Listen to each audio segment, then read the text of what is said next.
Hola, hola, hola, hola, super hola, bienvenidos a este super capítulo de biografía.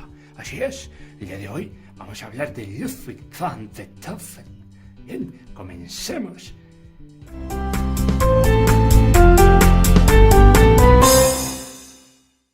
Beethoven nació el 17 de diciembre de 1770. Él nació en un pequeño pueblo de Alemania llamado Bonn. Así es. Bueno, hablemos de su familia. Su abuelito, curiosamente, se llamaba igual que él, se llamaba Ludwig. Sí, su papá se llamaba Johann, su mamá se llamaba María, y en su familia, bueno, tuvieron siete varones, pero se murieron algunos y solamente quedaron tres. Quedó Nicolás, quedó Casper y Ludwig. Así es. Bien, ahora tenemos que dejar claro que Beethoven quería mucho a su mami, sí, la consideraba su mejor amiga. Caso contrario de su papá, porque bueno, ahorita les cuento, es que su papá era muy rígido, era muy drástico con él. Cuando Ludwig era muy pequeño, demostró interés por la música, así es. Y su padre, al ver esto, se ilusionó, creyó que iba a poder crear un nuevo Mozart, pero no, cada personaje es distinto. Bueno, hemos de señalar que a Beethoven no le gustaba leer las partituras del todo, le gustaba más improvisar. De ahí se empieza a ver que le encantaba componer. Sí. Para 1778, a la edad de 7 años, Beethoven tuvo su primera actuación en público. Aquí, bueno, dicen que su papá le quitaba la edad para que se viera más chiquito y vieran, oh, sí, es muy chiquito y toca muy bien, wow. Y es que su papá se aferró a esa idea. El problema es que su papá era muy alcohólico. Yo no quería decirlo, pero hay que decirlo. Su papá bebía mucho y maltrataba a Beethoven. De ahí que puede ser que su carácter, el de Beethoven, se endureció y a él no le gustaba del todo socializar, le resultaba difícil. Así es. Bien, en su desarrollo, en el camino, un maestro de música muy importante, Christian Neff, puso su atención en Beethoven. Así es. Y se convirtió en su primer gran maestro. Le enseñó muchas cosas de música, de la cultura, del arte. Sí, fue su gran maestro, su primer gran maestro. Así es. Cuando Ludwig tiene 10 años, él deja la escuela. La deja para dedicarse totalmente al piano. Así es. Y para 1782, a la edad de 11 años, Beethoven publicó su primer composición.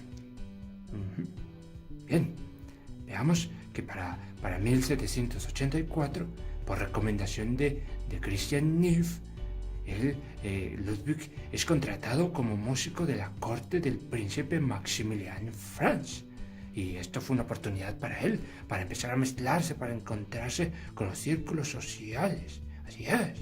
Bien, el príncipe Maximilian Franz estaba consciente del talento de Beethoven y por ello, para 1787, lo envió a Viena a estudiar con Mozart, porque en ese tiempo Mozart era lo más, o sea, era el artista de más renombre, el más prestigiado, el mejor.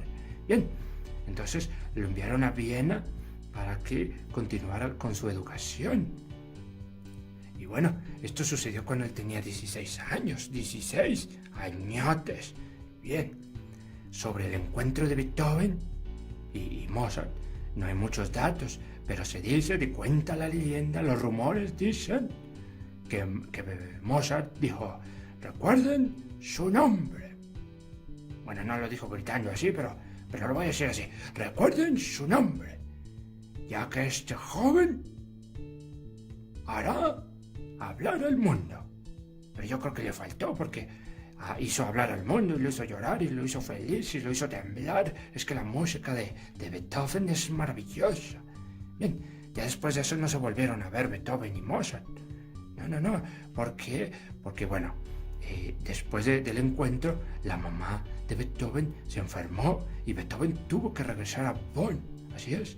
Su mamá se enfermó de tuberculosis y murió en 1787. Y bueno, como dato añadido, pues para 1791 se murió Mozart, entonces pues ya no se pudieron ver.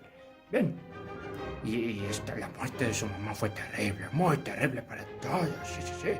Beethoven obviamente se puso triste, pero él comenzó a sentir la obligación de reemplazar a su papá, porque su papá, en serio que no dejaba la bebida, era muy borrachito. La verdad, yo no quería decirlo en serio, pero le encantaba el licor.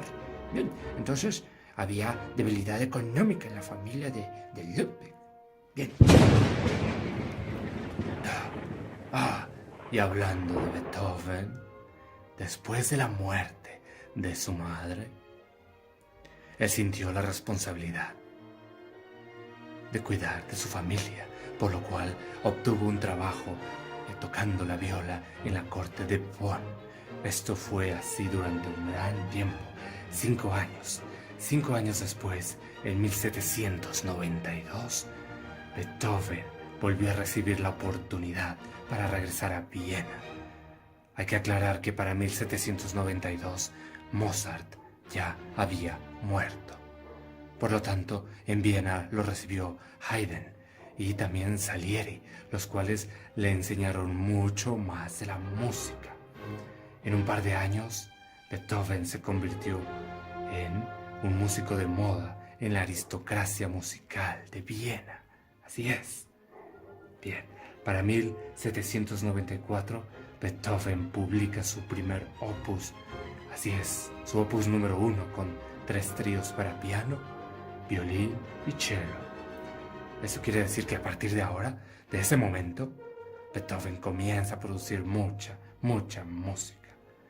Bien, él hizo muchas amistades en la aristocracia musical de Viena, y esto terminó generando que los amantes de la música se convirtieran rápidamente en sus leales mecenas y sostenedores, es decir, como patrocinadores. Así es. Él desarrolló e hizo famoso su fuerte carácter. Sí, y esto logró que pudiera conseguir el gran respeto y una gran valoración de parte de todos. Así es. Para 1800, aquí pasa algo increíble. Beethoven organiza un gran concierto en Viena y aquí incluye su primer sinfonía. Así es, su primer sinfonía. Hemos de señalar que su música comienza a destacar porque él tiende a romper con los esquemas de composición establecidos hasta la época. Así es. Sí, va en contra de los límites de las posibilidades de expresión del arte. También hay que añadir que como ya está en Viena y hay muchas muchachas por ahí, muchachas por acá, Beethoven es un enamoradizo, se enamora de alumnas, todas jóvenes, todas hermosas, se enamora. Y bueno, parece un patrón constante en su vida, se enamora, pero no es del todo correspondido. Pero bueno, alrededor de estos años de 1801, más o menos, lamentablemente, Beethoven comienza a detectar un zumbido en sus oídos. Comienza a darse cuenta que comienza a quedarse sordo. Sí, y es ahí cuando se retira a un pequeño pueblo. A ese pueblo, que es un nombre difícil, se pronuncia Heiligenstadt.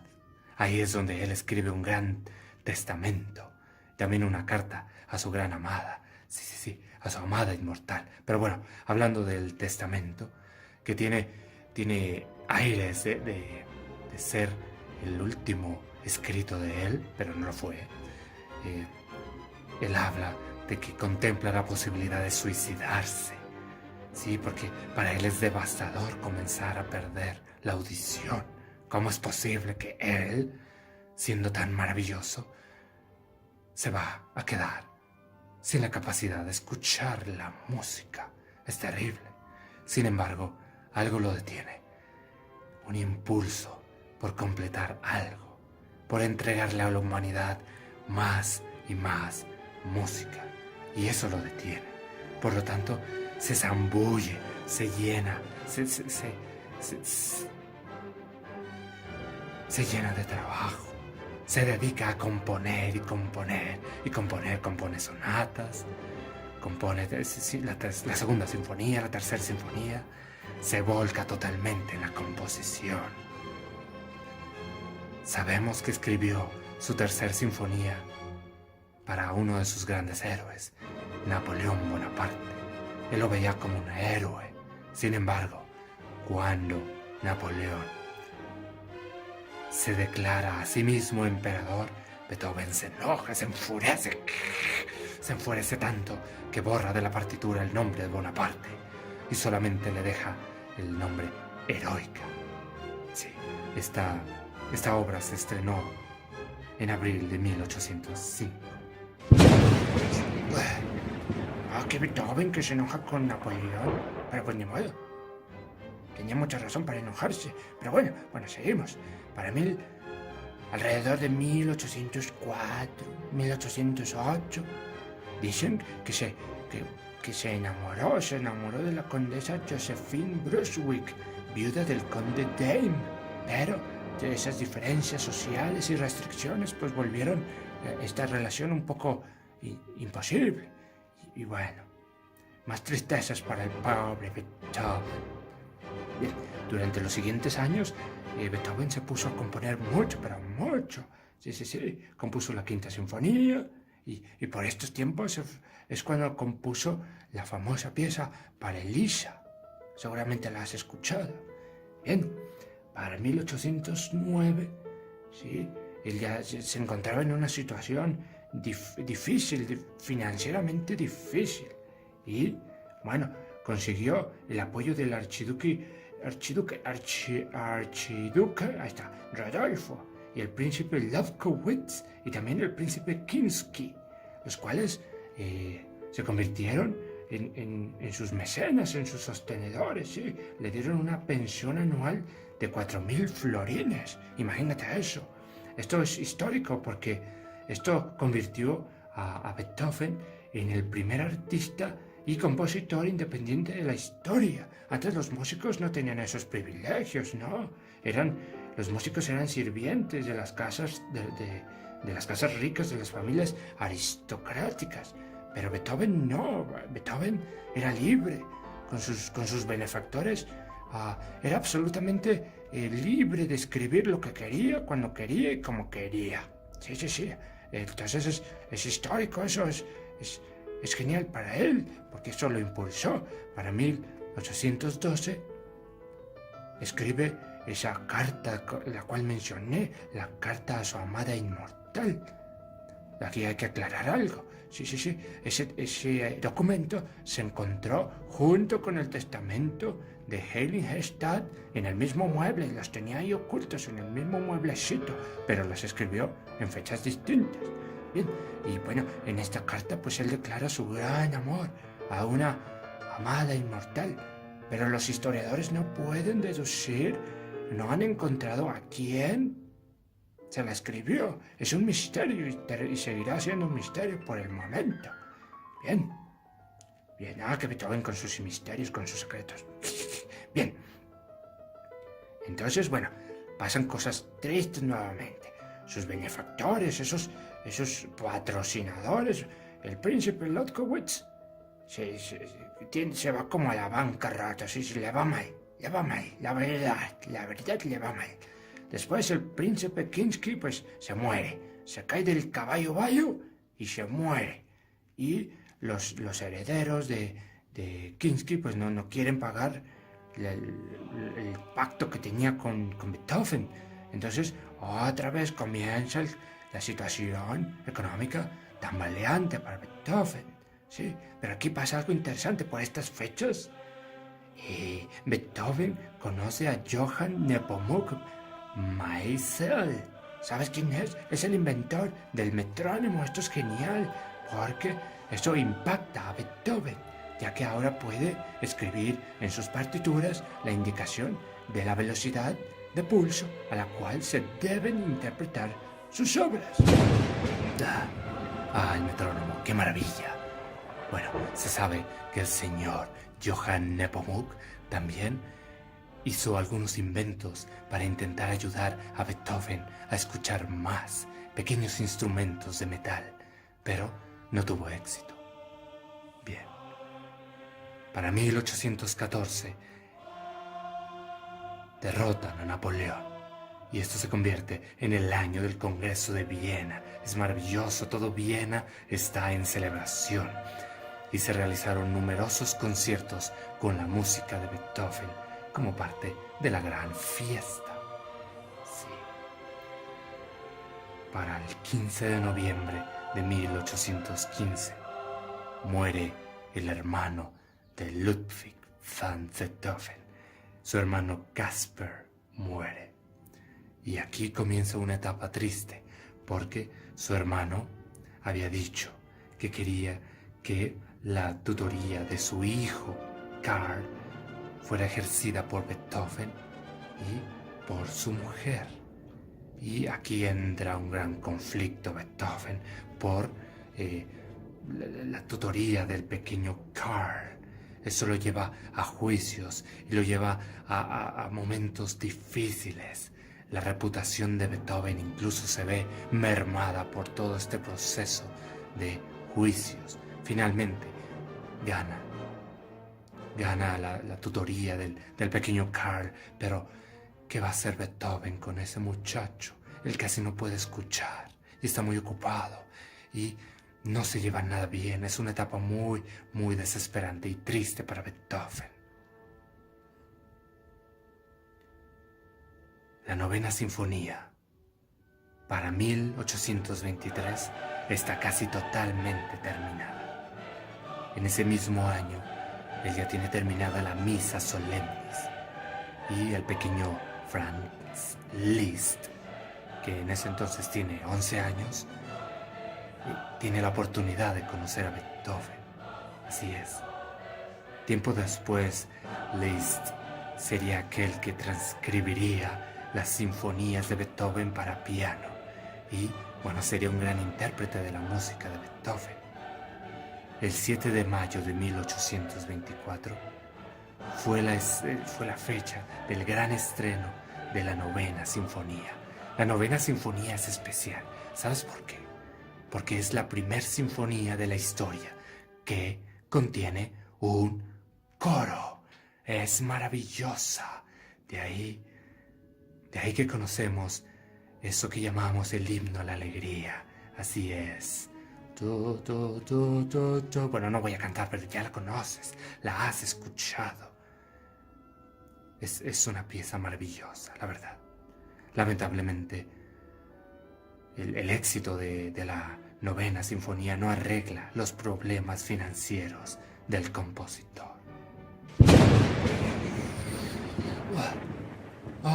Etapas tristes para el gran Ludwig van Beethoven.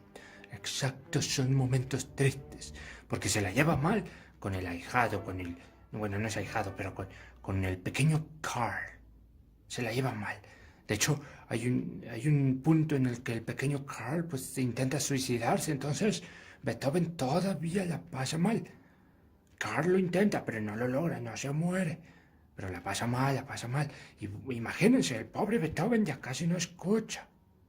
Sí, ya no escucha. Y está muy desconectado del mundo. ¿Saben lo que hace? Sigue componiendo y componiendo y componiendo. No deja de componer. Sí. Bien. Para Ludwig van Beethoven, pues es un momento triste y desesperante. Hay muchas preocupaciones. Y además, disgustos. Y además, enfermedades. Así es.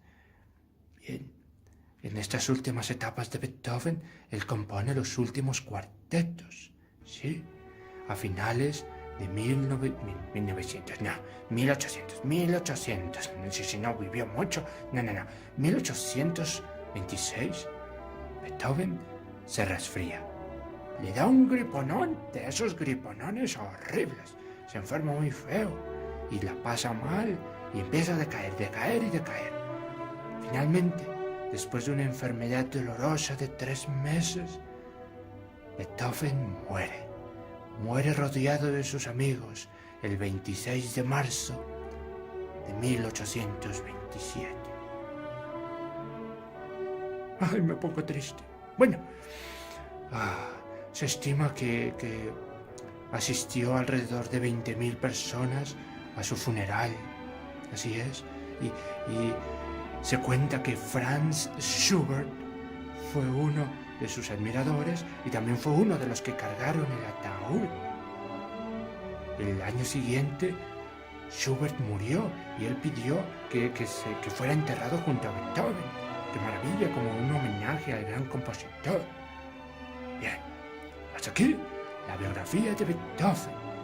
Quiero que seas consciente de la importancia de Beethoven en toda su música. Observa todas las dificultades que vivió y cómo superó todo gracias a la música. Tenemos mucho que aprender de Beethoven, porque él avanzó y avanzó, sin prisa pero sin pausa. Él avanzó. ¡Qué maravilloso! Es que me conmueve mucho. Bueno, es todo por esta ocasión. Y por favor, compórtate como Beethoven, avanzando y avanzando, sin prisa pero sin pausa. ¡Nos vemos!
Fíjate, a Beethoven no lo detuvo su sordera, qué maravilloso. Es un ejemplo de avance. ¡Oh! Es que qué maravillosa biografía hemos visto hoy. Bueno, avanza. Sin prisa, como Beethoven, pero sin pausa.